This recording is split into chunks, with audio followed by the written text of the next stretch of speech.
शेवटचा दिवस होता, युतीची घोषणा होणार होती, मात्र आपण तडकाफडका राजीनामा का दिलाय? प्रथम तर मी आपल्या सर्वांना बाईट देण्याचा मी आपल्याला नकार केला होता, परंतु सर्वांच्या सांगण्यावरून मी बाईट देतोय.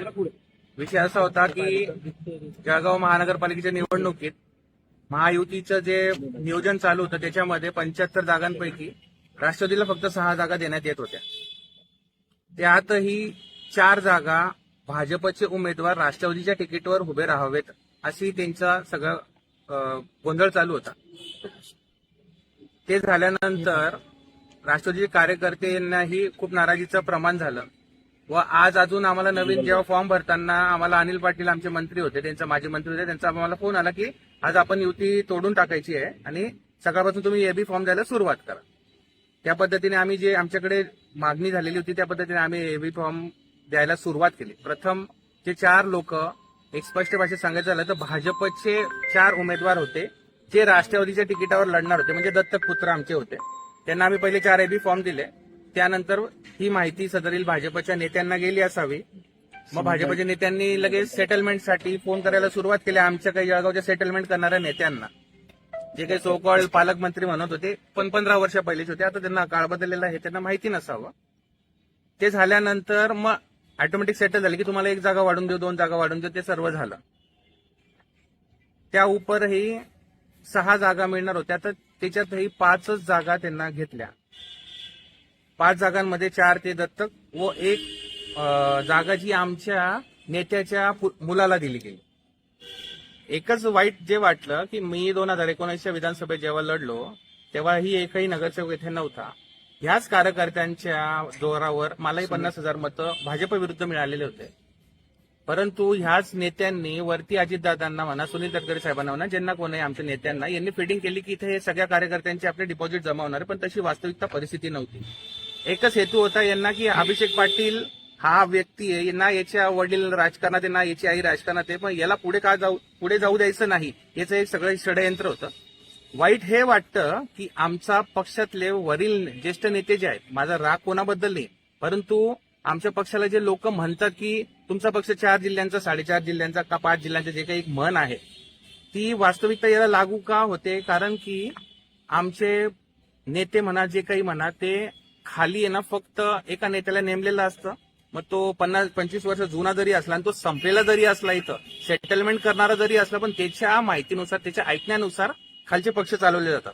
आता माझे ना वडील राजकारणात आहे ना माझी आई राजकारणात आहे, परंतु आम्ही राजकारणात 14 वर्षापासून मी राष्ट्रवादीत काम करत होतो. आम्ही आमचे पैसा खर्च केला, तन मन धनाने केला. सर्व करत असतानाही पक्षाला या गोष्टींची किंमत नाही आहे. त्यामुळे आज जे कार्यकर्ते आमच्या विश्वासावर सर्व उमेदवाऱ्या मागत होते त्यांनाही यांनी वेळेवर सेटलमेंट करून त्यांची निराशा केली. त्या उपर जे भाजप किंवा शिवसेनेकडनं किंवा महायुतीकडनं म्हणू शकतो आपण की स्टँडिंग काही ते 24 नगरसेवकांचे तिकीट काढण्यात आलेले होते, जे की लायबल कॅन्डिडेट सुद्धा होते. ते लोक इथे जे कापलेले लोक होते त्यातले 22 लोक आज माझ्याकडे उमेदवारी मागायला आले. त्यांना एबी फॉर्म द्यायचा मी पूर्ण हे केला, परंतु यांनी हे एबी फॉर्म देताना यांना दिसून आलं की पक्षाची जरा आता महत्व वाढतं आहे, तर मग यांनी निगोशिएशनसाठी ते एक गोष्ट वापरली व दिलेल्या ज्या मी पहिले बोललो की 6 जागा देणार होत्या त्यानंतर 5च झाल्या. त्यातही एक आता नवीन गोष्ट आम्हाला माहिती मिळाली की जी 6वी जागा होती, एक नेत्याचं कोणतरी त्याच्याही घरातलंच लढणार होतं, तर ती 6वी जागा आम्हाला मिळालेल्या माहितीनुसार 22 लाख रुपये घेऊन संबंधिताला सांगितलं की ही तुम्हीच घेऊन टाका, ती आम्ही घेत नाही, व त्याला त्या समोरच्या व्यक्तीला लढायला लावून दिलं. सांगायचा उद्देश एकच आहे, कार्यकर्ते जर पक्षासाठी तनमन धनाने काम करण्यास तयार असतात. स्वतःची निवडणूक, आज ही कार्यकर्त्यांची निवडणूक जवळपास 7-8 वर्षानंतर आलेली आहे, पण त्यांच्या निवडणुकीच्या वेळेस तुम्ही इथे जर राजकारण जर करत असाल तर कार्यकर्त्यांनी माझे एक ना म्हणण्यापेक्षा माझी एक विनंती राहील की ह्या नेत्यांच्या नादी लागून, जसं माझं आयुष्य, माझे पैसे मी खर्च केले फालतू या नेत्यांच्या लागून कामं करून घेतले ना, माझी कार्यकर्त्यांना विनंती राहील की कार्यकर्त्यांनी स्वतःचे कामधंद्यांकडे लक्ष द्या, पोटापाण्याकडे लक्ष द्या, आई वडिलांकडे लक्ष द्या, कुटुंबाकडे लक्ष द्या. या नेत्यांच्या नादी लागू नका. नेत्यांचं आज असं आहे की कार्यकर्ता हा पैशांच्या जोरावर विकत घेतला जातो.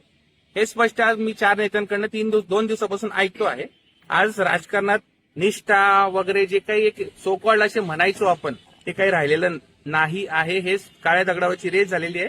तरीही जे काही राहील, प्रत्येकाचे दिवस बदलतात, प्रत्येक वेळ ही सारखी राहणार नाही, तीही वेळ बदलणार आहे. परंतु माझी कार्यकर्त्यांना तेवढीच विनंती राहणार. अभिषेक दादा, तुम्ही नेहमी म्हणताय की अजितदादांकडे settlement- कारण मांडणार आहे का तुम्ही या संदर्भात? अजितदादांकडे मोठं वलय आहे. अजित पवार यांना मला महाराष्ट्रात मोठं वलय आहे. आज विचार केला तर 75 जागा त्या महानगरपालिकेमध्ये जळगावमध्ये किमान 50 लोक अजित पवार या गटाकडून राष्ट्रवादीकडून उभे करू शकले असते. असं का नाही केलं? आपण 75 पैकी 50 आकडा बोलले. मी 75 पैकी 75 आज उमेदवार जे की फाईट देणार आहेत, त्याच्यातले 22 लोक स्टँडिंग नगरसेवक होते, ज्यांचं तिकीट कापलं गेलं होतं. त्या लोकांना मिळून 75 लोकांचे आज नियोजन झालेलं होतं. परंतु नियोजन करत असताना निगोसिएशन करून घ्यायचं. प्रत्येक नेत्याला मी स्पष्ट भाषेत थोडंसं आपण ती गावरानी भाषा म्हणू शकतो की प्रत्येकाने आपापलं दुकान लावायचं होतं. त्याच्यातून हे सौदा झालेला आहे. कोणी केलेला हा सौदा? माजी मंत्री गुलाबराव देवकर आणि जिल्हाध्यक्ष संजय पवार यांनी काही पैशांसाठी तुमचा पक्ष विकला असा तुमचा आरोप आहे का? मी आरोप करण्यापेक्षा सामान्य माणसाला ते समजत असेल. मी काय कशाला आरोप कोणावर, मला काही करायचंही नाहीये आणि मला त्यांना आरोप करून त्यांना मोठंही करायचं नाही कोणालाच. जे काही झालेलं आहे ते कशातून झालेलं आहे, जरा इतिहास मागच्या 4-6 महिन्याचा बघून घ्यावा. जे कोणी नेते त्यांच्या विरुद्ध जे आरोप करत होते आज तेही शांत झाले, हेही शांत झाले, म्हणजे कुठेतरी त्या सेटलमेंट झालेले ते. सांगायचा उद्देश एकच आहे की जे काही लोक तिकडच्या पक्षातनं इकडच्या पक्षात 2-4 महिन्या पहिले जे आलेले होते, हे फक्त स्वतःचे सेटलमेंट करायला, स्वतःचे घरं वाचवायला, स्वतःचा धंदा वाचवायला, स्वतःचे काळे कारनामे वाचवायला आणि जेलची वारी चुकवायला आलेले होते. हा स्पष्ट. वारंवार तुम्ही सेटलमेंट म्हणतायत, असा सेटलमेंट करणारा नेता कोण? आता भरपूरसे नेते आहेत ना सेटलमेंट करणार. प्रत्येकाचे नाव घेण्यात, त्यांना मोठं करण्यात काहीच मला इंटरेस्ट नाही आहे. आता आपण अजित राष्ट्रवादी पवार गटामध्ये तुम्ही म्हटलेलं आहे की ज्या नेत्यांनी सेटलमेंट केली आहे, कोणी केला भाऊ? स्पष्ट आहे. जळगावात 22 लाखातच केला. मलाही कानावर आला आहे की जळगावला महानगरपालिकेसाठी युतीमध्ये 6 जागा मिळत होत्या. त्यापैकी एक जागा प्रभाग क्रमांक 7 मध्ये आदरणीय जळगाव शहराचे आमदार राजूमामा भोळे यांच्या पत्नी त्यांची जागा होती. त्यांच्या जागा रिकामी करून राष्ट्रवादीला ती जागा जाणार होती. परंतु कालपर्यंत तसं झालेलं होतं. परंतु आज सकाळी तसं झालेलं होतं. परंतु हे दुपारचं जे सकाळचं सत्र जे झालेलं आहे, राजीनाम्यांचं वगैरे जे काही असेल म्हणू शकतो आपण त्याला, त्याच्यानंतर ती जागा संबंधित भाजपच्या कार्यकर्त्याला परत दिली गेली व त्या संदर्भात काहीतरी सौदा आला असं माझ्या कानावर आलेलं आहे. मला एकच सांगायचं आहे की जर 75 मधून तुम्हाला 6 जागा जर मिळत होत्या युतीमध्ये, तरी त्यानंतर मग कार्यकर्ते कुठे गेले होते? कार्यकर्त्यांना देऊ शकत होतो आपण जागा, तरी एक जागा कमी करण्याचं कारण काय? त्याच्या मागे आर्थिक कारणच असावं. भाऊ, जळगाव महानगराध्यक्ष तुम्ही आहात, राष्ट्रवादी अजित पवार गटाचे असं आम्ही म्हणू शकतो. आता पण असं असताना पण तुम्हाला तुमचे पक्षाचे जे नेते असतील किंवा जिल्हाध्यक्ष असतील यांनी तुम्हाला विश्वासात घेतलं नाही असा तुमचा आरोप आहे. आरोप काय म्हणजे जे आहे ते आरोपच आहे, त्यांच्यावरच आरोप आहे माझा. विश्वासात घ्यायचा प्रश्नच नाहीये. मी महानगरचा अध्यक्ष आहे, महानगरची जबाबदारी महानगर अध्यक्षावरच असते. परंतु आमच्या इथं तशी सिस्टीम चालत नाही राष्ट्रवादी काँग्रेसमध्ये. हे खूप मोठा वाईट प्रकार आहे आमच्या इथे. मी तुम्हाला पहिलेच बोललो, एका नेत्याला नेमलेलं असतं, तो नेता त्याच्या कार्यकर्त्यांचं पुढे करत असतो. मग त्या नेत्याच्या विरोधातले जे कार्यकर्ते असतात, तो सोन्याचा जरी असला तर त्याला गटारीत फेकलेलं असतं. सकाळी जर तुम्हाला युती करायची नाही असे आदेश होते तुमच्या आमदारांचे, माजी मंत्र्याचे, असं असताना पण युती कशासाठी झाली?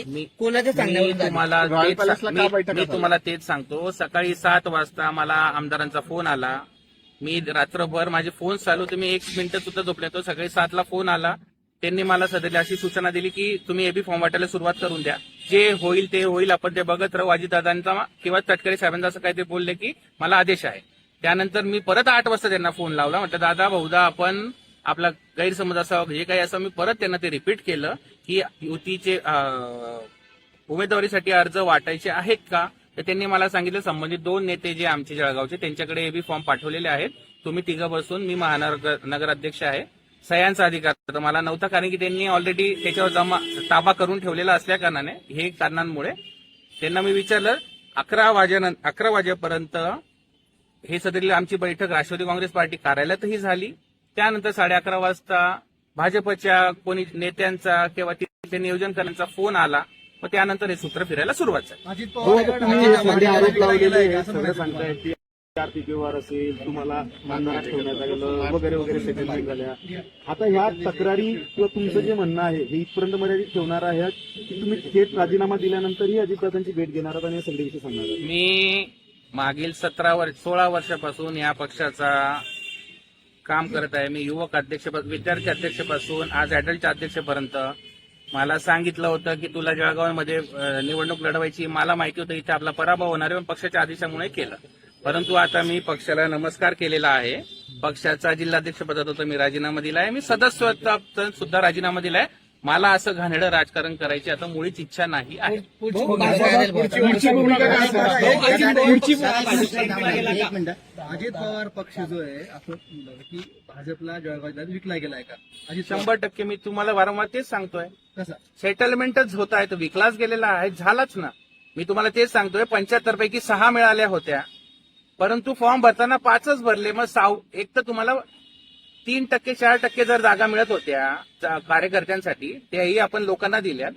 उरलेली 6वी जागा सुद्धा देऊन टाकली. मग याचा अर्थ आपणच धरावा. आता विकला गेलाय का विकली गेली जागा? किती पक्षाचं पद सोडलं का पक्ष पण सोडताय? मी पक्ष सोडला, पक्षाचं पदही सोडलं. नेत्यांना कितीही सांगू आम्ही, आम्हाला एकच शोकांतिका आहे. आमच्या नेत्यांना आम्ही रक्ताचं पाणी करून जरी सत्यता सांगितली, परंतु आमचे नेते फक्त ऐकून घेतील आणि उद्या येऊन परत त्याच नेत्यांना बोलवतील. तुमचं असं केलं का, तुम्ही तसं केलं का, एवढं विचारतील. त्याच्यावर पुढं कोणतीही कारवाई होणार नाही व परत त्याच लोकांच्या हाती सगळं राजकारण, समीकरण, सत्ताकारण जे काही असेल पक्षाचं ते येणार आहे. व त्याचे आम्ही हे दुसऱ्यांदा अनुभव घेत आहोत. त्याच्यामुळे आता राष्ट्रवादीला जय श्रीराम केलाय. कोणत्या पक्षाकडे जाणार ते मी आता पुढे माझी वाटचाल आज ठरवेन. तुम्ही राजीनामा दिलेला जय आहे. श्रीराम हे देवाचं नाव आहे, भाजपची टॅगलाईन नाही आहे. मी आपल्याला क्लिअर करतो. आज तुम्ही राजीनामा दिलेला आहे, सर्वस्वी सोडलेला आहे. महानगर अध्यक्षपदाचा पण राजीनामा दिलेला आहे. सगळ्यात महत्वाचं, तुम्ही इतक्या वेळापासून एका नेत्याचं नाव घेत आहे की त्याचा पगडा आहे या याच्यावरचे आमचे सिनियर मोस्ट वरचे सगळे त्याचं ऐकतात. तो नेता कोण? नाव सांगायला काय अडचण आहे? मी आपल्याला पहिला क्लिअर करतो. मी असं कधी बोललो नाही की तेच ऐकतात. आमच्या इथं असं आहे की ज्याला काही मागे पद लागलेले ते 15 वर्ष जुने असतील, 20 वर्ष जुने असतील, तो असा नेता म्हणतोय मी. मी नाव घेण्यापेक्षा आपण पत्रकारात आपण शोधून घ्या ज्यांनी 4 जागा इतर त्या पक्षातल्या लोकांना घेऊन आपल्या पक्षाची उमेदवारी दिली व 5वी जागा कोणी घेतली, कोणाच्या चिरंजीवाने घेतली, तेच नेते ते. हो, आता बऱ्याच वेळापासून जे होतं तुम्ही राजीनामा दिल्यानंतर तुम्ही समोर येण्याची मागणी होती की तुम्हाला फोन सुद्धा केले जात होते पत्रकारांकडून, मात्र तुम्ही समोर आले नाही. उमेदवारी अर्ज दाखल झाल्याच्या मुदत संपल्यानंतरच तुम्ही आता पत्रकारांशी बोलताय. समोर यायसाठी मला खूप पत्रकार बंधूंचे फोन आले, परंतु न यायचं कारण असं होतं की आम्ही मागच्या वेळेस असंच काही प्रकार जेव्हा झाला होता, समोर आलो तर पक्षाने आम्हाला काय झालं ही विचारणा सोडून आमच्यावरच आरोप केले की तुम्ही का हे चुकीचं करत आहात. त्यासाठी आता जर ठरवूनच घेतलंय की पक्षात राहायचंच नाहीये, पक्षात इथं सामान्य कार्यकर्त्यांची किंमतच नाही आहे, तर मग त्या पक्षाबद्दल बोलावंही तरी का. परंतु आताही तुमच्यातले मला 7-8 मित्रमंडळींचे फोन आले, पत्रकार बांधवांचे फोन आले, त्यामुळे मी हा बाईट देतो आहे. नाहीतर मी हेही देण्यास इच्छुक नव्हतो.